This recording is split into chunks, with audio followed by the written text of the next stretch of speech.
Hello everyone and welcome to Muddy Beard's 4x4. I am Robbie and today we're going to be building the rear suspension for my 1-ton swap in the trail plug, my 1999 Jeep Cherokee XJ. Now the type of suspension we're going to be building is an upper triangulated 4-link using everything you see here in front of you, all sourced from Barnes 4-wheel drive.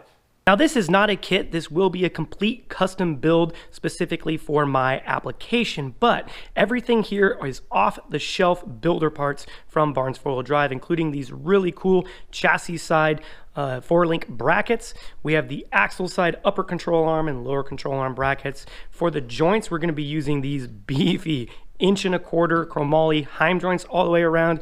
And then of course we have the rest of our builder parts like the weld-in bungs, the misalignment spacers, and the jam nuts. And for the arms themselves, we're going to be using some DOM tubing. Now I'm super excited about this build, so let's get to work.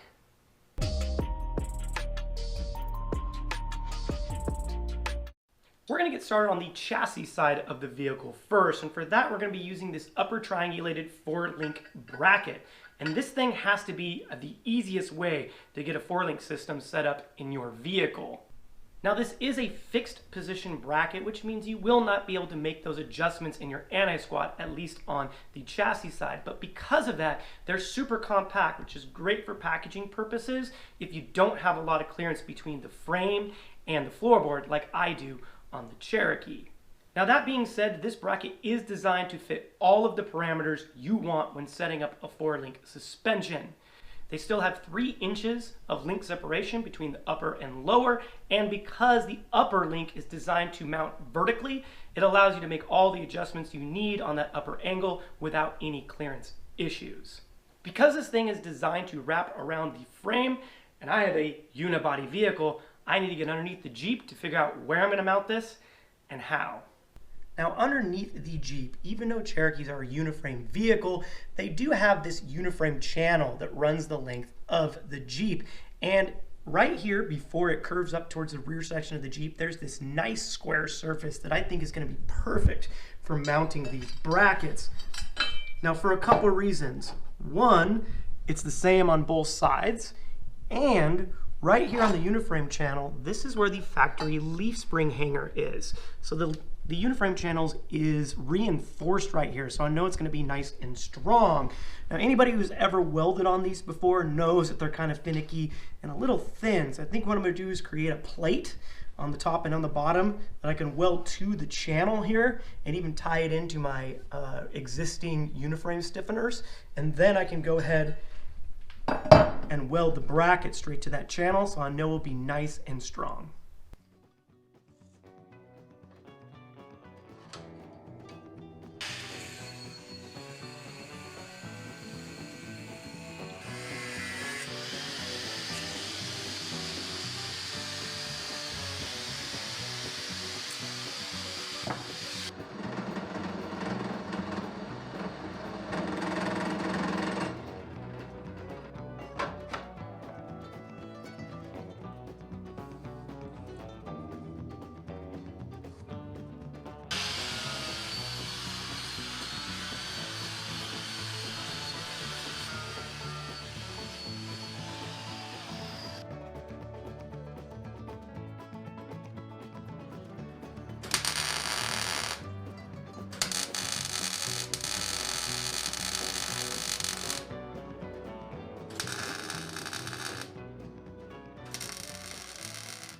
Check it out, I got the 4-link brackets tacked into place and I'm pretty happy with them right now.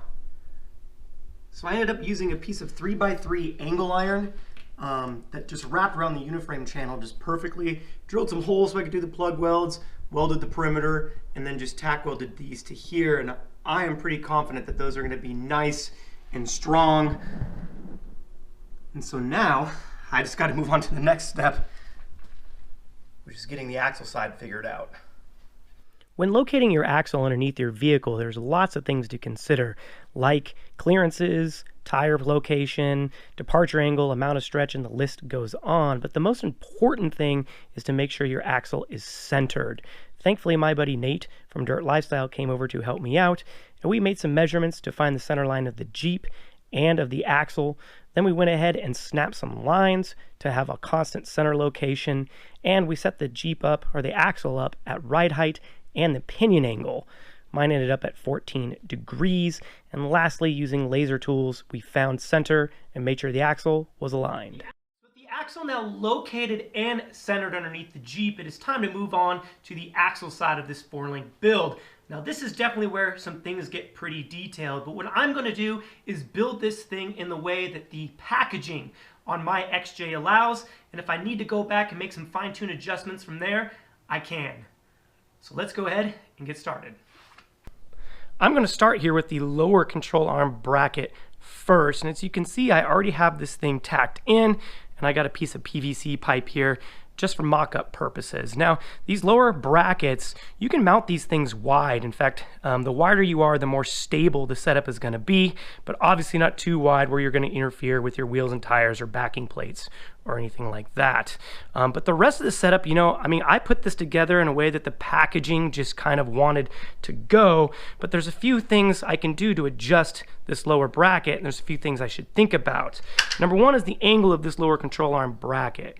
In an ideal world, I want this as level as possible, but in an off-road situation, generally you hear people saying, as long as you can keep this at 10 degrees or below, you're in pretty good shape. So I set this thing up here, and I am right at just below 10 degrees. And so I could have maybe moved this bracket up a little bit more to level out that angle, but there's something else we have to think about, and that is the link separation. And that is the distance, the vertical distance between your upper control arm mount and your lower control arm mount.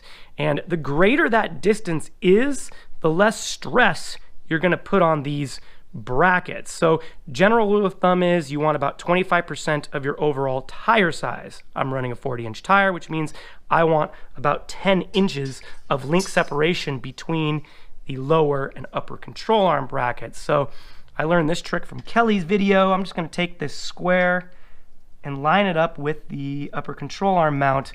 If you come down here and check this out, it might be kind of hard to see because of the lighting, but I am at about 10.5 inches of link separation. So I'm right inside that, that minimum level of where I want to be, but that's the compromise here between, the angle of your lower control arm and that link separation. But overall, I am pretty happy with the way that this turned out. So now I just need to duplicate it on the passenger side and get it tacked in as well.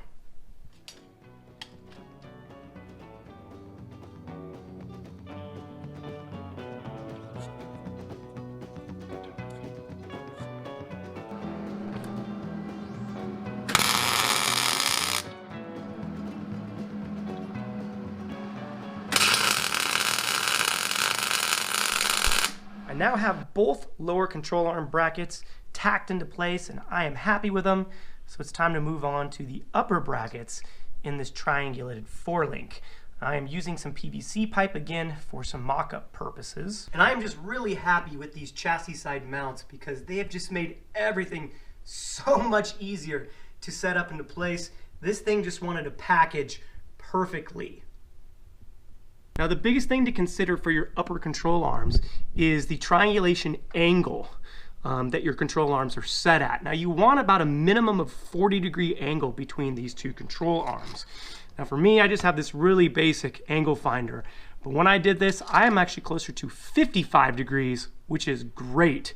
So I am very happy with the way this is all setting up. I'm gonna go ahead and get those upper control arms tacked into place, and then I'm gonna do some measurements so I can cut some tube out and start building my control arms.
All right, everyone, I got the links cut out, the inserts put in, and everything reinstalled. And while it is still just tacked together, we now have a functioning four-link.